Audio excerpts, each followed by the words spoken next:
that could not then be solved by the official delegations in Washington. What changed everything was the readiness to recognize the PLO. And this was the readiness of Rabin through the process of the months of '93. Once it was a mutual recognition between the State of Israel and the PLO, then it became the main show, and the talks in Washington became secondary.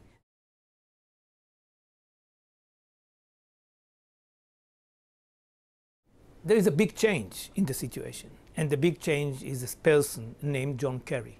Without him, nothing would have happened. But nothing. The mere fact that he came to the region for 6 times enabled us to reopen these negotiations, because it was very difficult for both sides to say no to the American Secretary of State after so many visits, exactly as it happened in the Madrid conference in '91.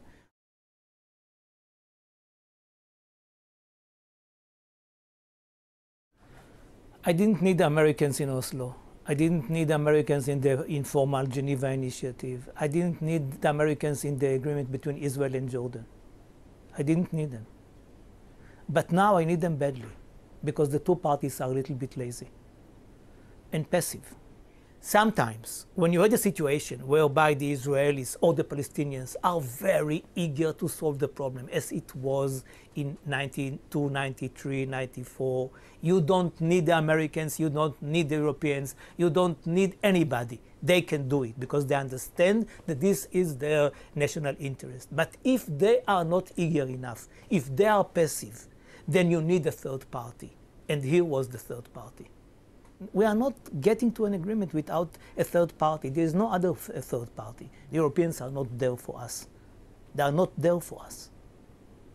So you have the Americans. They are the only superpower in the world. They are the ones who will help us also economically when there is an agreement, because much money will be involved in the implementation of any agreement. And this is why I believe that the best thing is that the negotiations will take place in Washington. But do you need a real even-handed negotiator between the two parties? This is the role of the negotiator, or to be a strong enough one in order to have influence on the parties?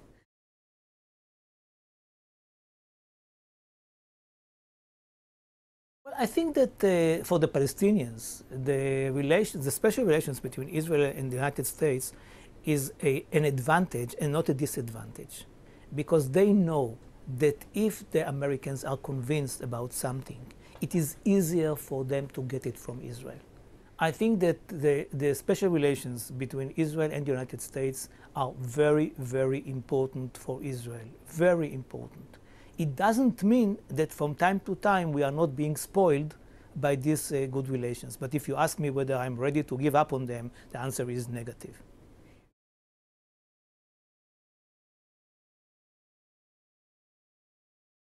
There is no dichotomy between rights and needs. I think that you can never forget the rights, you can never put them aside, but they should never tie you to a situation in which there is no solution, which has been the situation in the last years. The Israelis are speaking about their rights, the Palestinians are speaking about their rights, and in the meantime they kill each other.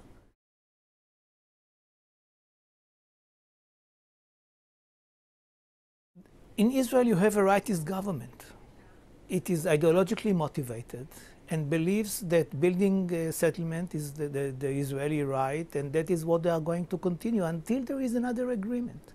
If there is an agreement, a permanent agreement, or even an interim agreement, which will prevent them from settling, then they will not settle.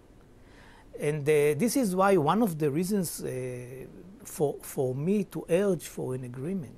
We are speaking about the government, which is a very right-wing government with an ideology to build in the settlements, to build infrastructure, including the railways in the settlement.